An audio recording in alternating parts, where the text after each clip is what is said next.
So you're, Yes. wow, that's fascinating. I've been in 37 or 38 states. You've lived in 37 states. And how many? I've been in more than that. Oh, you have. And oh, okay. And okay. And you God, what did you say? Oh, how many had you been in? 30 something by 18? What? By 18, I had lived in 34 states. Wow.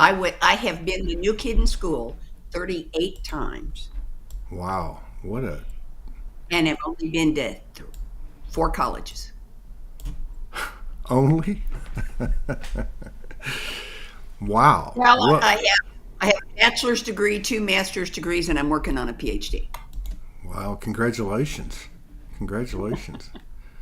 And That's I why know it 4 colleges. and I know it's all service oriented, so thank you for your service as well. Um, wow. Okay, we're at the 1 minute mark. We're going to give another minute. We have been getting suppressed. That hasn't changed for quite a while. So if you could share it to one page or group, that'd be great. We got a great, a new friend. I guess you could say that, but not really, because Reverend Sharri Johnson is in the house, and I've noticed her for years. Because although we've had admins from time to time, and I want to thank all of them because I know I never thanked you enough, um, in my opinion. But so I've had to, approve posts every day, like lots and lots of them, as best I can. And so I've approved. I actually pre-approved you, but I see your stuff out there. I've popped in on a few things, videos, and then you actually, I believe, have a talk show. I Um, do on case. okay, and I went to I think your website or one of your pages or platforms, and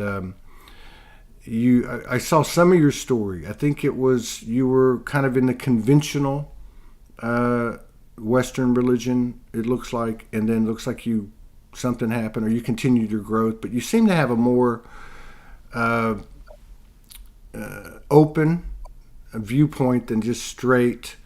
And I'm not saying rigid, but even with conventional, say, Western religion. So I noticed that about you, and then of course I just want to say too publicly. First of all, welcome to the show. It's a Thank conscious you. conversation. You're welcome to ask questions as well. But I also wanted to recognize you, as so many people.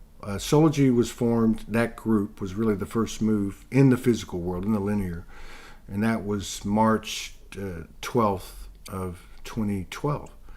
And since then, well, I've always understood no censorship, no no restrictions. Let everything flow and test the energy, what some might call the Holy Spirit or the third energy or the golden child energy.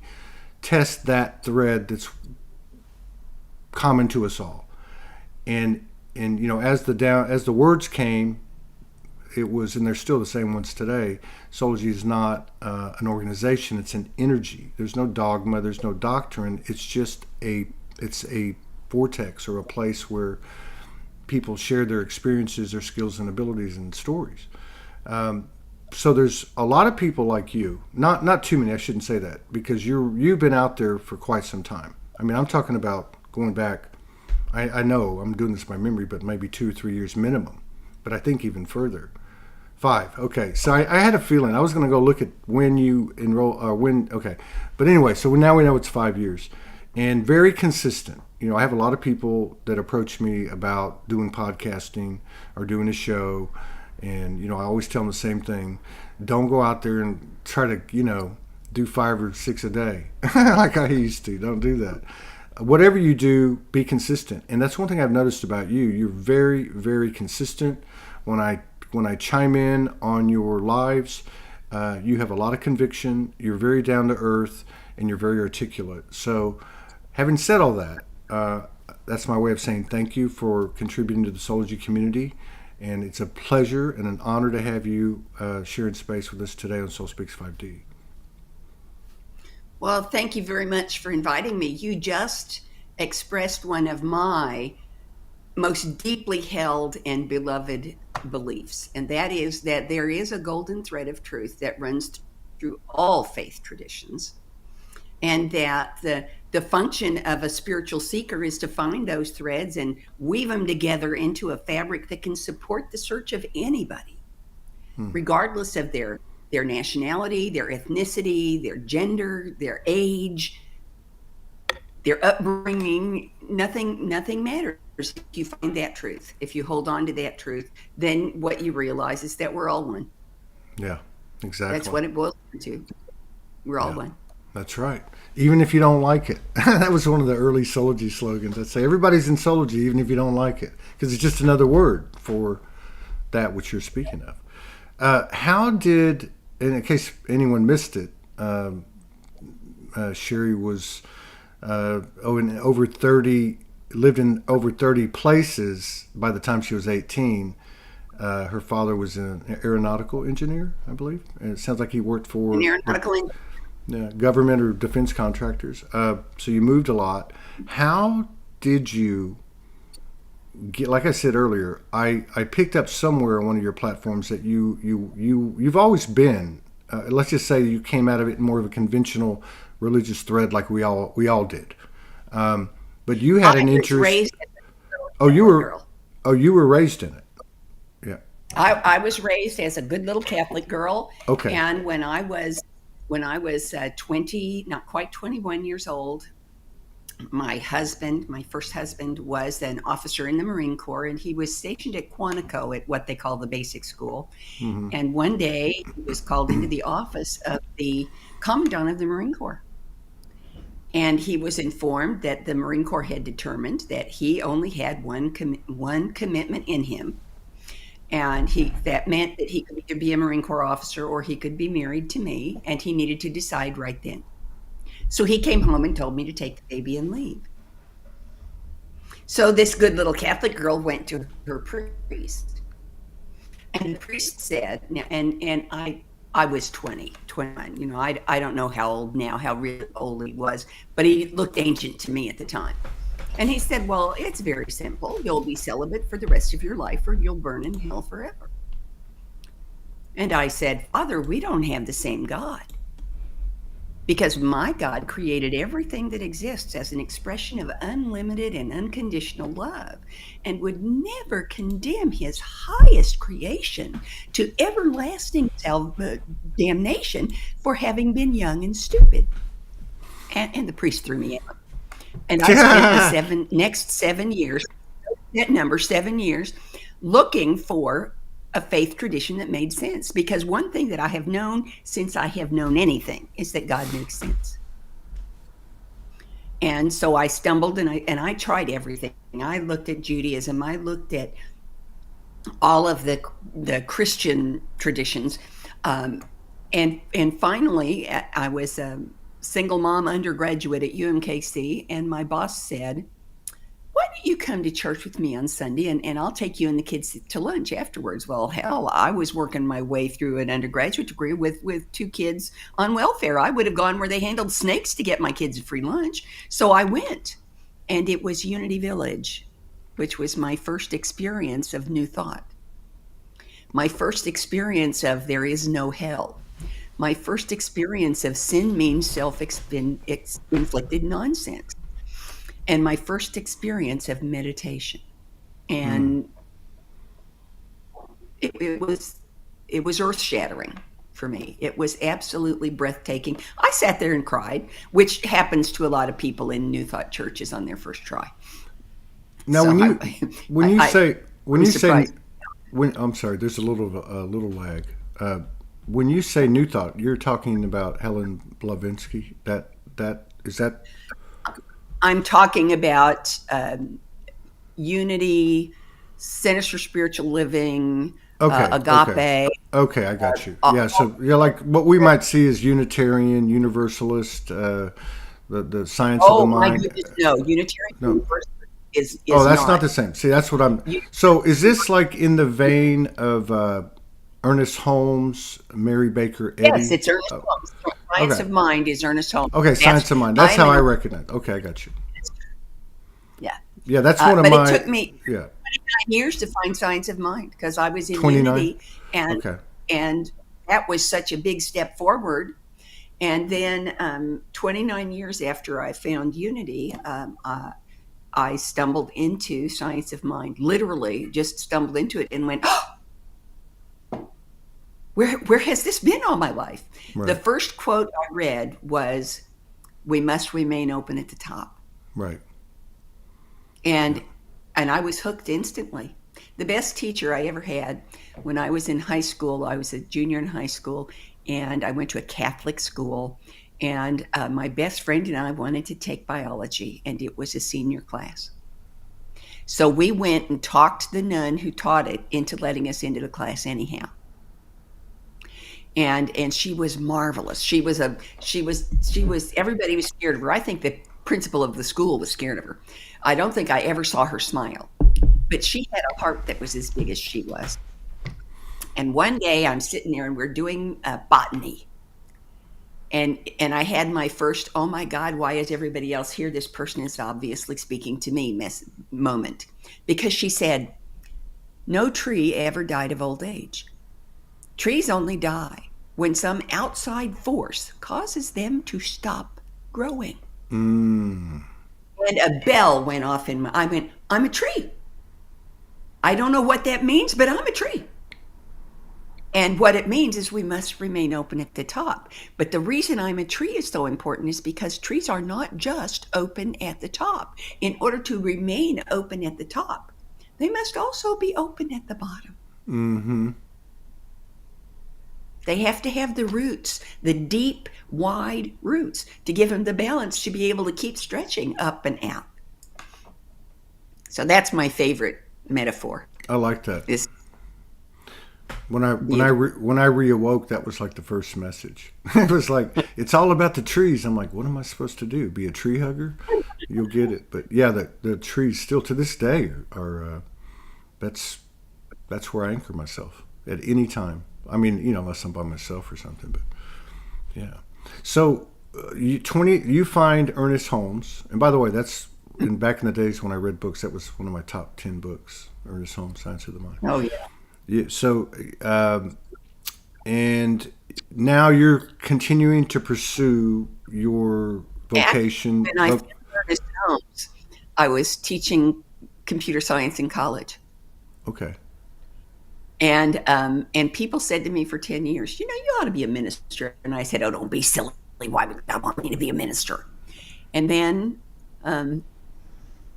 on my 46th birthday, the minister of my church walked into my office and said, handed me a box of truffles for my birthday and a letter of resignation. Now, the reason he gave me the letter is that I was the president of the board of that Unity church. And so I had to call a board meeting, and because he was only the second minister that church had ever had. And he had only been there 2 years. The founding minister stayed for 20 years, and then they gave 2 weeks notice, literally 2 weeks notice, and then it took, I think, 14 months to find this guy and hire him. So I called the board together, and they all panicked, and I said, calm down. I've already thought about this. I've already prayed about this. We can do it. It's going to be okay. And their shoulders dropped, and we searched for the next minister and found the next minister. But in the process, the secretary of the board stepped off so that she could be church administrator during the search process. And it only took us, I think, 7 months to find the new minister. But I said, okay, good. Now that you're going to be the administrator, what do you need from us, from the board, in order to proceed with this search? And she said, well, since his last day is Palm Sunday, I need someone to do this Easter Sunday services. And I said, I think I'd like to do that. And then I looked over both shoulders trying to figure out who had said that, because it couldn't possibly have been me. And the only person in the room who didn't expect me to say it was me.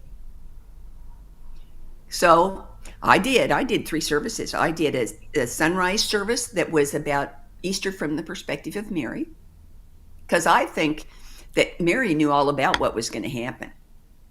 Far out.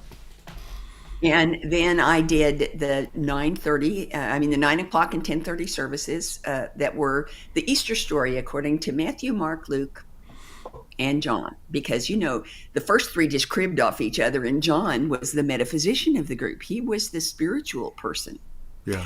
in the Gospels. Yeah, his So, his writing's totally different than the rest of them. yeah, totally, totally different. So then, after all those three services, we had something that I had instituted when I got there called an orphans luncheon. It was Easter Sunday, and we had lots of people like me whose families lived 1,000 miles away. They didn't have any place to go. So the church would provide the entree, and everybody would bring sides, and we would have our services. So a woman walked up to us who was probably one of the most spiritually aware people I've ever known in my life. And she came about to my nose, and she looked up at me and she said, "Sharri, when are you going to get off the stick and go to the village?" Meaning go to ministerial school. And I said, "Liz, when God calls me so loudly, I cannot possibly mistake the message." And she looked, and I figure I've shut her up, right? No, she looks back at me and she says, "Did it ever occur to you God could be using my voice?" Well, you could have knocked me off my 3-inch heels with a feather. That was definitely one of those cosmic tuba force. So I started taking classes the next day. Mm. And I got all the way to Unity's ministerial school and realized it wasn't where I was supposed to be. And that was when I went and found Ernest Holmes. Yeah. I searched online for New Thought. Ernest Holmes was the first thing that popped up, and the first quote was, "You must be rain open" at the top. And I went, okay, I don't know why it had to take this long, but here I am. There's another cosmic tip. Have you ever been to? I can't remember Mary Baker Eddy's, whatever they call it, Christian Science. That one's Christian Science. Right. And I have all of her books in my metaphysical research library, but Christian Science and religious science are two diametrically different things. Yeah, I know they are. I did the same thing you did through my 20s and 30s with the investigating the different ones. But one time I went to, and I saw them, even though they weren't the same thing, they were, let's say, another.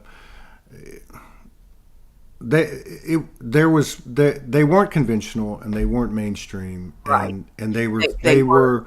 So I ended up going to this little church with my wife at the time years ago, and 3 or 4 of the kids or whatever, and it was a small church outside Austin, Texas, on the lake. There couldn't have been more than 12 people, small building, and they have a part of their sermon, their service, where because they read out of her interpretation and the Bible, right? But it wasn't even about that. It was about a period during their service where you basically visualized and went into your body. And I know in that moment I repaired a tooth because I saw this gold going on, and I hadn't had experiences like that before. But those are the types of things for me that, like Ernest Holmes, Emmett Fox, these metaphysical slants to what had been put out there offered. That because I was like you, I was raised Catholic, and I felt things. But for you to move that direction, you were what, 29 years old? When I started looking, I was 21 years old. 21. Okay. Yeah. And when I found Unity, I was 28. Okay. When I got to Science of Mind, that was 29 years later. Oh, later. Wow. Later. So you're basically late 50s. 29 years before I found Science of Mind. Oh, wow. I didn't get that. I thought you were 29. Okay. No. Can you take us back for a second to that first sermon where you talk about Easter through the eyes of Mary, and then you made a comment after that I thought was very interesting. I would love to hear a little bit about that. Yeah. Well, I will preface it by saying that I believe human beings are born knowing everything there is to know. Right. Knowing everything they will ever need to know. because I think there's only one mind, and it's universal and infinite, and each of us is a point of consciousness in that mind. But what happens is the process of becoming adult humans, we get adulterated, and all kinds of crap gets piled on the outside of all that perfection, and we forget everything we knew. Right. Of course. And we learn other things like sin and stupidity and rudeness and unkindness and violence. And sometime if we're lucky, before we're 30, we realize that's happened. And we spend the rest of our lives peeling all the guck off to get back to the perfection that was always there in the first place. So I don't know that I believe that the angel Gabriel appeared to Mary and said to her, oh, by the way, God's decided you're going to have a baby, and it's going to be God's baby, and it's going to save the world. Mm-hmm. But I do believe in something called soul contracts. Mm-hmm. And I believe that Mary and Jesus, and Joseph probably too, had a soul contract. And that before Jesus was born, before any of them were born, they made this contract. And there was a place in Mary's consciousness that knew, that never forgot that was there. Have you ever read, Neil Donald Walsh wrote some wonderful books called Conversation with God. He wrote one for children called The Little Soul in the Sun. And in The Little Soul in the Sun, it's little souls are who we are between incarnations. And this one little soul goes to God and says, I've heard a word and I don't understand it, and I want to learn what it's about. And so God asks what the word is, and the word is forgive. And the little soul wants to learn what forgiveness is. And God says, well, I can put you in a body and let you learn that, but you'll need someone to volunteer to help you, because that person has to do something in order for you to have something to forgive. So another little soul steps up and says, I will do that. I will do that for you. But in order for me to do that, I have to forget the truth about who I am and what I am. So you have to promise that after you have experienced what forgiveness means, you will remind me who I am and what I am. And that's what I think the human journey is about. Remembering who we really are, discovering the truth that we were born with, that got hidden from us by the process of socialization, which I call adulteration. Yeah. I call it something else. It starts with an F. It ends with a Y. Kind of like Hickory Dockery Dock or whatever that was. Yeah. Now, so what you're basically saying is that, like with Mary, now, are you speaking of Mary Magdalene or Mother Mary? No, I'm speaking of Mary, who was the mother of Jesus. Okay, Mary I got it. But right. And I love her too. But but the point is that Mary, I believe, knew everything that was going to happen. That was my question. Yeah. So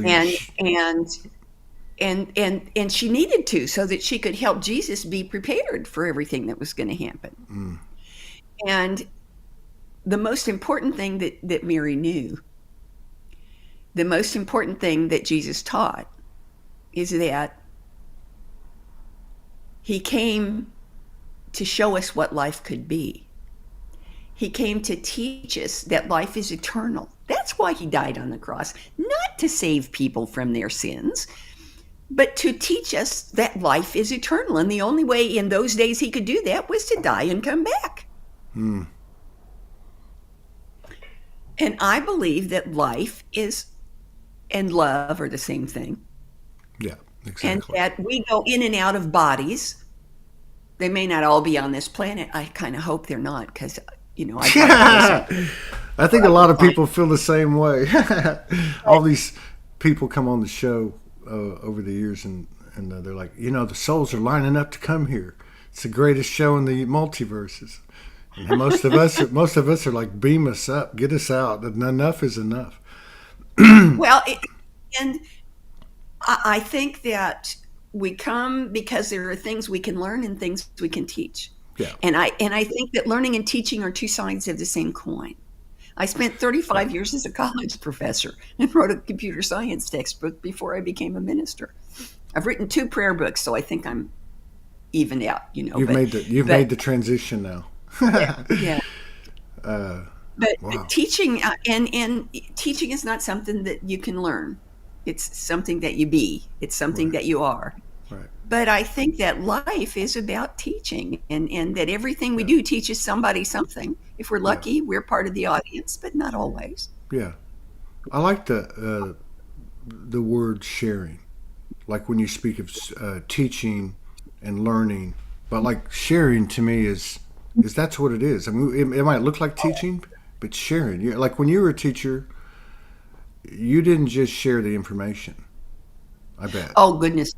you shared. It was uh, let's say purely intended, and it was a heart transmission every day. I would It bet. absolutely was. And I tried the thing that was most important to me when I was teaching computer science in college was every concept I taught, every technique I taught, I made certain that there was a so what factor. I like Why that. is it good for me to know this? What is it useful to me? What difference does it make in my life to know this? And if I couldn't do that, then I didn't teach it. And that's probably the single most important thing that came from computer science into ministry. To this day, when I teach, when I'm teaching meditation, when I'm teaching um, uh, visioning, when I'm teaching a book, it has to be connected. It has to be relevant. And that's what the so what factor is. Why is this relevant in my, Yeah. you know? Um, And the only way I can do that is if I've lived it myself. right. Experience is a teacher, isn't it? And I Hmm. totally agree with what you said too. Like, especially as we've gotten to this part, I think there's more balance coming into the collective, regardless of what the world looks like. I think there's a lot of people that are really taking their power and stepping into that, trajectory of what you were talking about and what your work is so involved in. But at, in any moment, in many moments, I remind myself, this is it right here, right? I mean, this is it right here. Talking to Sharri right now, this is it. This is life. You said life is love, yeah. I mean that's the whole point. The fact that we're even conscious, we're living, and that is the gift of it all. So it's quite a. I wanted to ask you, given the times, if we just go back to everyone, I guess can go to 2012. That seems to be. I know a lot of people were on this journey long before that, like yourself, um, and some just woke up 2 or 3 years ago by their own words. There's a lot of Hmm. information that's being, I guess you would say, being downloaded by people. Hmm. Um, we've had 4,000 episodes coming into this year, and so many of the stories they're in the narrative aspect of it. They're all over the place. Be it elementals, angels, galactics, nature beings, Mother Earth. So many different things. So many different aspects, obviously, that are all one too. But having come from a conventional Catholic upbringing, uh, and then through the journey, as you told us, 28, that happened. 29 years later, you find Ernest Holmes. And then there's all this talk about ascension. And of course, I know you're well studied. You're working on your PhD. So you know, probably more than anybody, that there's many sacred texts and oral traditions that talk about this time. Uh-huh. I'm just curious, and no right or wrong, just curious with your birth of experience and your level of academia. What is your perspective on what's actually happening now? Is this an extra special time? Is it a cycle of cycles ending, or is it really just what we do as souls every day, so to speak? Well, actually, there are two things that come to mind. One of them is that what's happening in the world today is the combination of human arrogance and Mother Nature being fed up. That's why we're having earthquakes, and that's why the global warming and all of those horrible, why wars are breaking out, because humans have tried to dominate, to have dominion. Let's hear it for the folks who wrote the Bible. They use the right words, to take dominion over everything and ignore the fact that the earth is not a renewable resource. And the other thing is that God never shuts up. God never shuts up. And what's happening right now that you're talking about, I think, is that people are starting to listen. Mm-hmm. People are starting to let the things they are hearing in the infinite divine mind, they're starting to say, wait a minute, that makes sense. I don't know where that came from, but that makes sense. Or that doesn't make sense. Well, the things that I've been thinking don't make sense, and this could turn it on its head, that kind of thing. And I think that every time is special. Okay. And another concept that I really love is that there's only one time, and it's now. Right. God only has, Spirit only has, infinity only has one time. Eternal and it's moment. now. Yeah. It's the only time we can do anything, because the past is already done, right, and the future isn't here yet. The only thing we can do anything about is right now, this minute. So right. Probably one of the most important things I ever heard a Science of Mind minister say was, the world would be a much more peaceful, happy place if we could just keep one truth in the front of our mind. And that truth is, every being, not just every human being, but every being, and I personally think the planet is also a being, every being is in every moment doing the very best they can do with the wisdom they possess in that moment. Right. What I found interesting when I heard that was that it was very easy for me to believe that was true about everybody but myself. But I always, for some reason, thought, I should be able to do better. Well, maybe I will tomorrow, but today I'm doing the best I can do. And that opened up the road to my current please God, and that is, I'm trying to learn to be non-judgmental. Right. 30 years now since I asked God to teach me to be non-judgmental. But at the same time, I asked God to teach me patience, and God's still laughing at me about that one. Well, but the thing about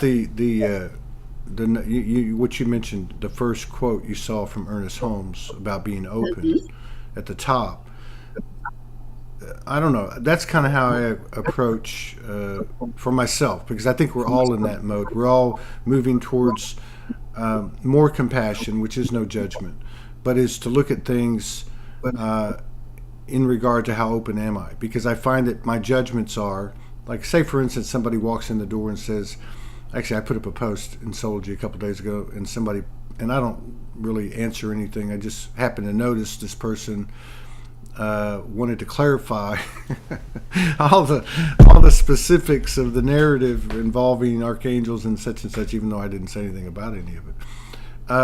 But to be, and again, it was a good exercise for me, because in my morning ritual, this was what the universe put before me, and was I going to go into judgment? I even started to write a comment, which I don't even do.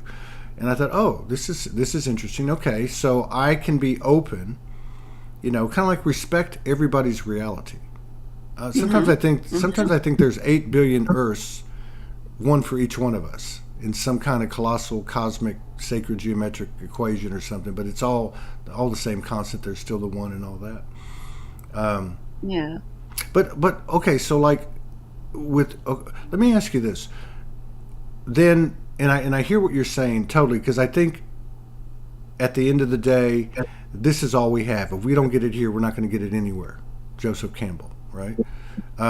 But why is it that there's so many roads pointing to this time? And I can go the Dogon tribe to the Hopi Indians, Pleiadian lore that's made it through the oral histories of Aborigines, Indigenous. Then you've got the Bible, of course, and the other sacred texts. Every tradition has it, and I think it's because, well, okay, two things, or three. I think it's because ever since there has been conscious awareness, self-consciousness, ever since humans have become self-conscious, aware of their own existence and their own consciousness, they've been trying to explain how we got here and why we're here. And they didn't have the vocabulary, they didn't have the language to understand that there really is only one mind and we're all part of it. Mm-hmm. We all have access to that mind. And so Spirit was trying to tell us, we were trying to access things we didn't understand. Right. And two things that are essential to humanity are believing that it's going to get better. That we, because we are an evolving species, everything is evolving. The universe, evolution is how the universe works. So that's what it is. Everything is evolving, and we are evolving toward it. And the need to be able to explain things. So we're evolving toward a place where we won't have to explain things because we will all understand it. And when that happens, then we'll have peace. Well, what folks don't understand is that they got it backwards. It's when we let ourselves go back to the peace of who we really are, when we allow ourselves to experience and express that love is all there is, then peace will happen, blink, overnight. Boom. There will be no hunger. There will be no greed. There will be no anger. There will be no war, because there will be peace. There will be understanding. There will be the actual experience of oneness. We try to wrap our minds around the idea of oneness, but the actual experience is fleeting and rare. Yeah. Because our egos get in the way. Yeah, and then to your point, as within, without. It's an inside job. I know it sounds like a cliche, but the thing is, that's why I've been saying for years, we don't need to march or protest or boycott. We choose the truth, basically. You can explain it a lot of different ways, but something happens to our energetic field when we no longer participate in the narrative. And I agree with you. I believe that the stories are the narrative, like in what you were saying, how we got here. But I still go back to, because I look at it the way you do, and I think everybody else here does too, which is we are souls. We step into these incarnations. It's for personal and universal growth. And I'm kind of referring to the stories in this particular incarnation on the earth, or series of incarnations. But again, and then you hear about the cycle of 26,000 years and this and that, and I'm not into all that stuff, because I'm really, for myself and even what I'm seeing in this community, people are becoming more present. Like the universal energy, the hand of God, providence, whatever you want to call it, is pushing us, nudging us, and even forcing us to be in solitude. Look what happened with COVID. More self-introspection, more self-awareness. And that awakening and those characteristics you talked about earlier, that people are getting to a point now, it's happening. But again, I go back to, I wonder, is there something to all of these things pointing to this time? Is it some type of big psyops where the control of our consciousness went to these nth degrees to challenge us to go even higher or whatever, or because is it to take the emphasis off of the present, or is it to keep us in fear or whatever? I don't know. I was just curious as to what you. Well, I think for me, I honor and respect everybody's path. Okay, Right. but for me personally, Sharri, I believe that, well, two things. I keep saying that, two things, but this time it really is. I believe that the path that each person is on, each being is on, is a spiral. Right. That's right. It's an upward spiral, and it's not shaped like a tree, a Christmas tree, unless you stand it on its head, because it gets bigger and bigger and bigger. That's why we keep seeing the same problem over and over again until it goes away. And the reason it goes away is because we finally learned everything there was for us to learn from that experience. But each time we experience it, we're at a higher perspective. We're at a different perspective. So it goes away. Eventually,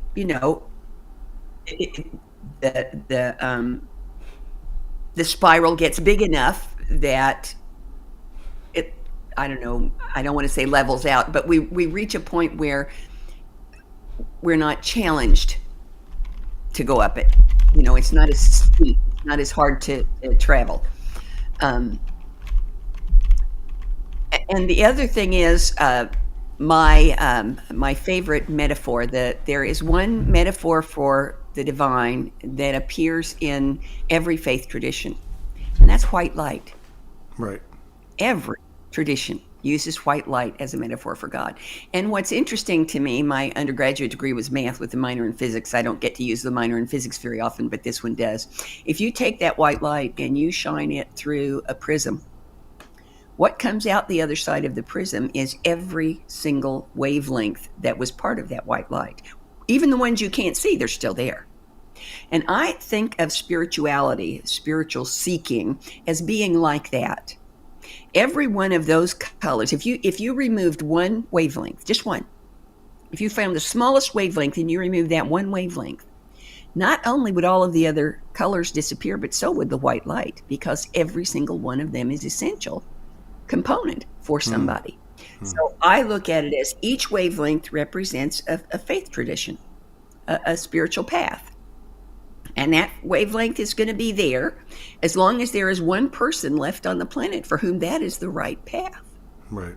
And when that person is no longer here, it's just going to dissolve into the ones beside it. And over the millennia, it will dissolve and dissolve and dissolve until we get to a place where it's white light going in and white light coming out. Because all of the changes, all of the differences, all of the challenges have been resolved. And I think we're in a place now where some of those wavelengths are dissolving. And as that happens, people are waking up because their own wavelength got bigger. And eventually, enough people are going to be awake that they're going to be able to wake everybody else up. Do you think that this awakening will include certain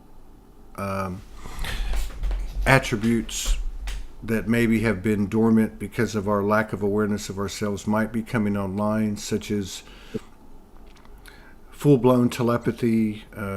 Yes, I do. That's absolutely what I think. Like teleportation, the elimination of space, as we know. Well, that's what quantum physics is all about. See, back in the, I don't know, 1200s, maybe before that, when religion took control of the world and science and religion refused to cooperate anymore because scientists wouldn't let religion people tell them what to talk about or what to think, now quantum physics is bringing them back together again. Quantum physics has proven that that bilocation is possible. Yeah. They call it quantum entanglement, but it's the same thing. Right. One atom, two electrons, take them apart and put them 5,000 miles apart and change one of them's orientation and the other one changes too because they are in quantum entanglement. Well, that's oneness. Excuse me. Pardon me. Did anybody notice that that's oneness? Yeah. So, yes, I do think that. I think that all of those things have always been there, but we were not ready to uh, mentally, physically, emotionally, psychologically, whatever it is, we were not ready to recognize and experience them. But fear is being reduced, and quantum physics has got a lot to do with it, I think. Yeah. So, Which is just the evolution of science. I'm not abs- saying that particular branch of science. I'm saying science is evolving and we're going with it. right, right. So when you mentioned Ernest Holmes, I was trying to remember my favorite quote, which it's interesting because my mind has been on this subject really intensely for like 3 or 4 days, and I Oh, don't think wow. I don't think it's going away. So whenever you started to mention him, I had to go look it up because I want to make sure that I had it right. But it's short. True imagination is not fanciful daydreaming. It is fire from heaven. So my mind has been, uh, in that area. It's been, or what I guess what you could say, I've been receiving of the self-revelation or epiphany or whatever you want to call it the last few days in this incredible energy, this transformational, evolutionary energy that we find ourselves in. That the imagination, like what I've been getting, is that everything is built from this. Uh, Everything. And Yes. I was given all these different scenarios in my life where I had utilized my imagination for better or worse. And then, of course, now, as you've explained, we are more conscious in our lives. And I guess the intel I was getting was to now, conscious living includes consciously and consistently creating from the imagination. Now, with Yes. that quote, which I love that quote, "Fire from heaven." What are your thoughts on imagination, and what are your thoughts on its potential in these contemporary times? Well, I start by saying that there really is only one mind. It is infinite, eternal, unlimited, and it is the source of all wisdom, all knowledge, all creativity, all imagination, Mm. and it never shuts up. It never stops talking. Inspiration is pouring into the universe, the multiverse, at all times. It always will be, and it always has been. And so imagination is when we listen. Imagination is when we let our human ego sit down and let our infinite divine essence of love consider a new possibility. Hmm. Hmm. I like that.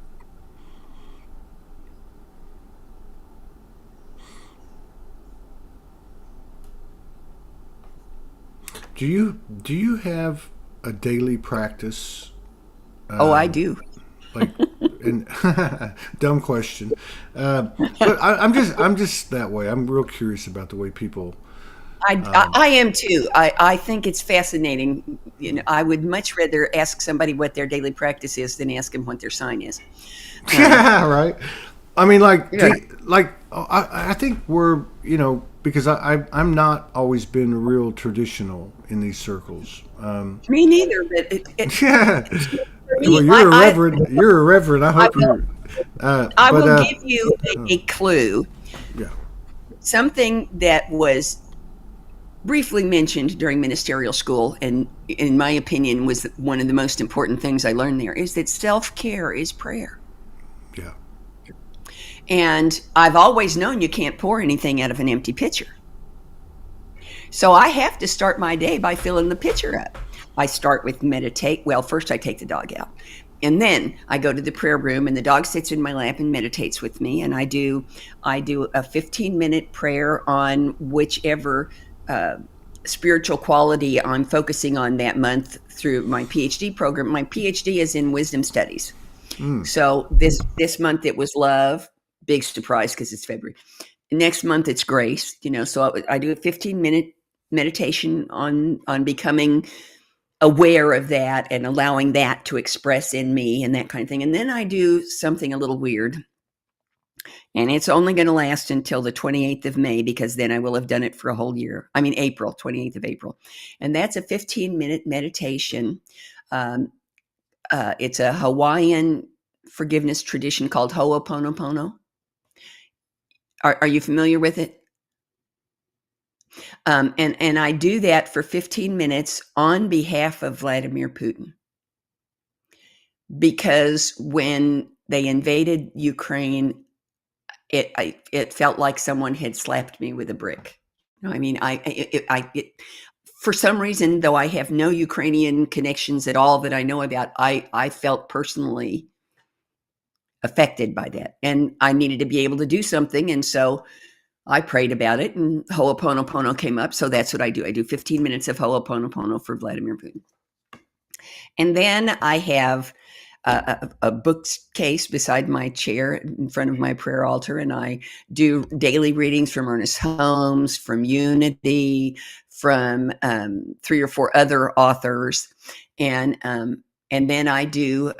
I'm a Reiki master, so I do a Reiki treatment for the whole planet, and by name for about 20 people who have asked for prayer, and then I start my day. And I do my day however my day turns out. And then at night, I do another Reiki treatment and another blessing for the whole world. And then I fall asleep, counting my blessings. That's really cool. And I know that sounds funny, but nothing. No, it doesn't. You need to. Counting blessings puts me to sleep, and I sleep like a baby. That's. I just saw something, and I was talking about it on this little broadcast I did this morning, and it was talking about the subconscious. And it's an actual. There's a name for it. It's considered a mystery or a phenomena or whatever. I don't know what term they use, but that the last thing that you look at, and of course you can speak to that, as visually what you're hearing, what you're, before you go to sleep, is imprinted in an unbelievable way upon your subconscious while you go to sleep. So that would make sense that your gratitude would, have you sleeping like a baby every night. Yeah. Well, and I mean, when we're asleep, I think in our dreams is where we get the answers to it. If you ask a question right before you fall asleep, then there's a very high probability that you're going to wake up with the answer. Maybe in the middle of the night, and maybe when you get up in the morning. I used to keep a yellow line tablet and a pencil on the back of my toilet, just because when I was in the shower, inspiration would hit. Doesn't it always come there? It always comes in the shower. So and there's scientific evidence that when we're around water, our barriers to inspiration drop. Yeah. The dreams are huge. The dreams, be it something you ask before you go to bed or something that's presented to you in the dream. The lucid dreams, to me, are great intel for me. I was going to say, but don't feel. Look, most of I won't say most. This community is the majority feminine, female.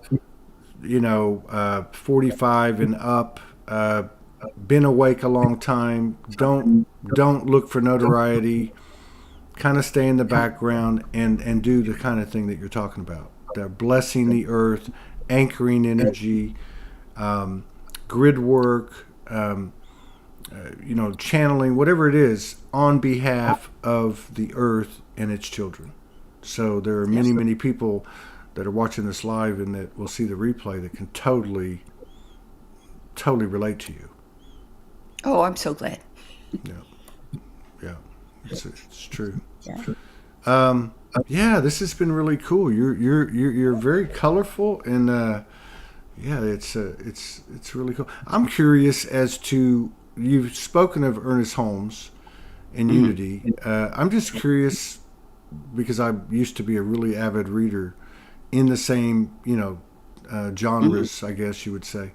Who would be like your 3 favorite authors beyond Ernest Holmes? Well, beyond Ernest Holmes, okay.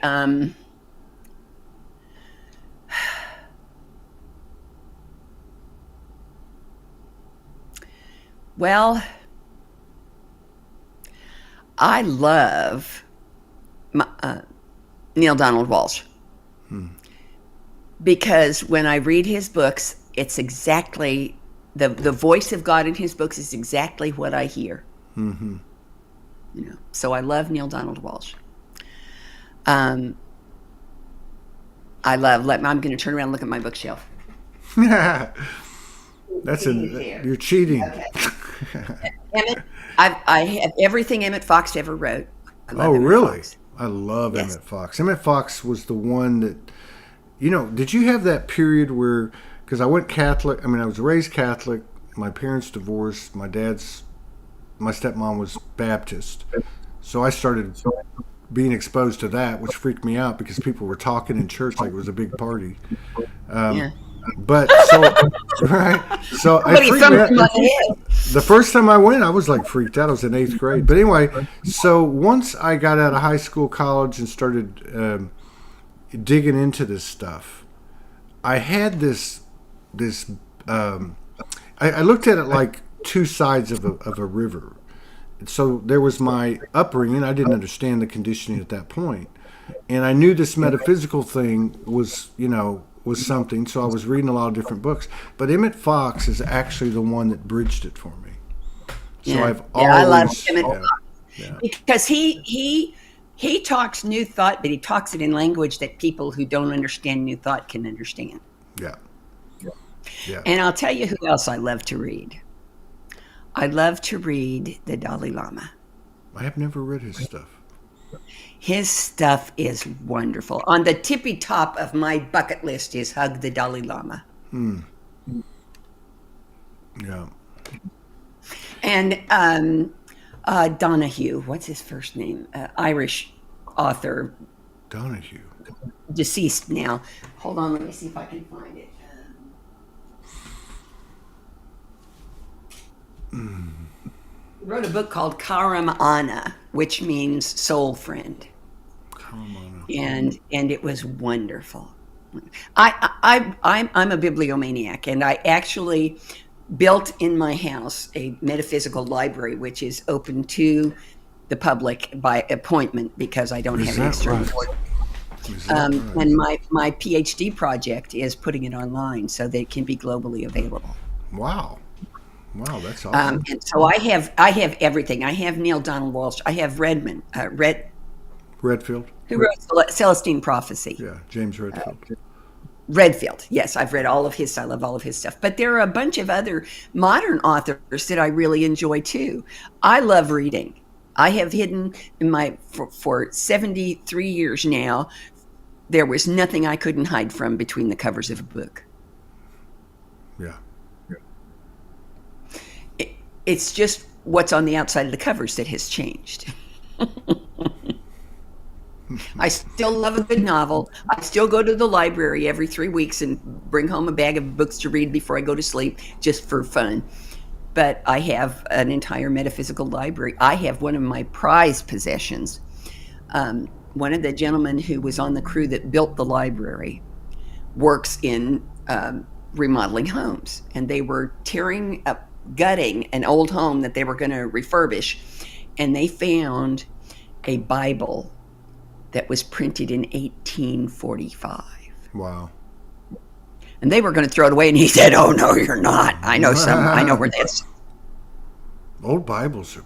Yeah, I had to use clear tape on the cover, but the Bible itself is in superb condition. The cover's the only leather, and it has kind of worn out. But yeah, I have Qurans, and I have Baha'i, and I have interesting. I think 16 Bibles in my library, and the one I love is called the Message Bible because it's written. It reads like a novel.